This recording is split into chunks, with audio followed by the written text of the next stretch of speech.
క్షేమము చేరును గాక. ఈవేళ ప్రభు మనకి ఇచ్చినటువంటి గొప్ప వాగ్దానం మన కొరకు సిద్ధంగా ఉంది. ఈ గడియ లేని వారు, ఈ సమయం లేని వారు ఎందరో ఉన్నారు, కానీ మనకైతే ప్రభు తన ఉచితమైన కృపను అనుగ్రహించారు. ఈవేళ దేవుడు మనకి ఇస్తున్న వాగ్దానం యెషయా గ్రంథం 62వ అధ్యాయం 3వ వాక్యాన్ని ప్రభు మనకు వాగ్దానం ఇస్తున్నారు. నీవు యెహోవా చేతిలో భూషణ కిరీటముగాను, నీ దేవుని చేతిలో రాజకీయ మొకటముగాను ఉందువు. దేవునికి స్తోత్రం. నిజమే, నువ్వెప్పుడు కూడా గుర్తుపెట్టుకో, ఎవరు నీ చేయిని విడిచినా దేవుడు మాత్రం ఎన్నడూ నీ చేతులు విడవడు. నువ్వు ఒకరి చేతుల్లో లేవు, ఒకరి క్రింద నువ్వు ఎన్నడూ లేవు. నిన్ను పిలిచిన దేవుడు నమ్మదగిన దేవుడు. నిన్ను పిలిచాడు, ఆయన పేరు పెట్టి పిలిచాడు. నీ జీవితమును ఆశీర్వదించడానికి ఆయన నిన్ను పిలిచాడు.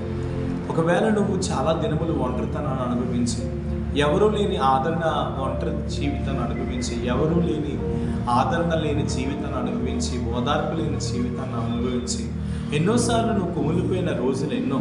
అయితే ఈ రోజున ప్రభు నీతో చెప్తున్నారు, నీ మీద ఏ శాపం నిలిచి ఉండదు, నీ మీద ఏ కన్నీరు నిలిచి ఉండదు, నీ మీద ఏ తెగులు నిలిచి ఉండదు. ఎవరు నీ చేతిని విడిచినా సరే నేను మాత్రం నీ చేతిని విడిచిపెట్టనని చెప్తూనే అక్కడ ఏమని అంటున్నాడంటే, నీవు నా చేతిలో ఉన్నావు అంటున్నాడు దేవుడు. దేవునికి స్తోత్రం. ఈ రోజున చాలామంది యాక్సిడెంట్స్ నుండి తప్పించబడుతున్నారు, చాలామంది కోర్టు కేసుల నుండి తప్పించబడుతున్నారు, చాలామంది భయంకరమైన పరిస్థితుల నుండి తప్పించబడుతున్నారు. విడిపించబడిన ప్రతి వ్యక్తులు కూడా, విడిపించబడినటువంటి ప్రతి వ్యక్తి కూడా దేవుణ్ణి గణపరుస్తున్నాడు. అందుకని మీరు ఒక విషయాన్ని మీరు గుర్తుపెట్టుకోండి, నువ్వు దేవుని చేతిలో ఉన్నంతకాలం అపవాది నిన్నేమీ చేయలేడు.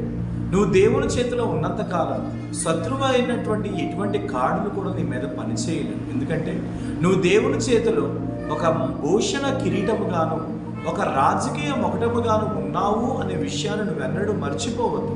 నిజమే కదా, నిన్నెందరో చేయి విడిచిపెట్టారు, నిన్నెందరో త్రోసివేశారు. ఒకలాంటి ప్రేమ నీకెవరు పంచలేదు, ఒకలాంటి ఆదరణ నీ మీద ఎవరు చూపించలేదు. కానీ అలాంటి పరిస్థితుల్లో కూడా దేవుడిని పక్షముగా ఉండి ఎన్నో మార్లు తన చేతుల్లో నిన్ను దాచుకొని, కోడి తన పిల్లను తన రెక్కల క్రింద ఎలా దాచుకుంటుందో, దేవుడు నిన్ను అలా కాపాడుతూ, దేవుడు నిన్ను అలా సంరక్షిస్తూ, దేవుడు నిన్ను అలా పోషిస్తూ ఈవేళ నిన్ను నడిపిస్తున్నాడు. నిజమే కదా, నువ్వు దేవుని చేతిలో ఉన్నావు. కాబట్టి గుర్తుపెట్టుకో, ఎన్నడూ నువ్వు అధైర్యపడొద్దు, ఎన్నడూ నువ్వు కృంగిపోవద్దు. దేవుని చేతిలో ఉన్నావు కాబట్టి నువ్వు ధైర్యం తెచ్చుకో. ప్రేమ నమ్మకం కలిగిన తండ్రి, ఈ వాగ్దానం చూస్తున్న వారి మీద ఒక బలమైనటువంటి కృప కుమ్మరించబడును గాక. అయ్యా, వీరందరూ నీ చేతుల్లో ఉన్నారు, వీరందరూ నీ చేతుల్లో ఉన్నారు, వీరందరూ నీ చేతుల్లో ఉన్నారు.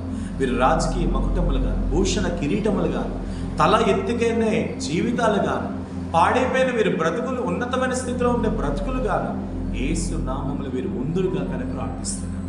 తగిన మహిమ చేత నింపమని ప్రార్థిస్తూ యేసు నామముని ప్రార్థన అడుగుతున్నాను. ఆమేన్. God bless you. నిశ్చయంగా ప్రభు మీతో ఉంది, ధైర్యం తెచ్చుకోండి. మీరు అనేకులకు దీవెనకరంగా ఉన్నారు. ఏదైనా అవసరం ఉంటే కాంటాక్ట్ చేయండి, ఖచ్చితంగా మీ కొరకు నేను ప్రార్థన చేస్తాను. Praise God.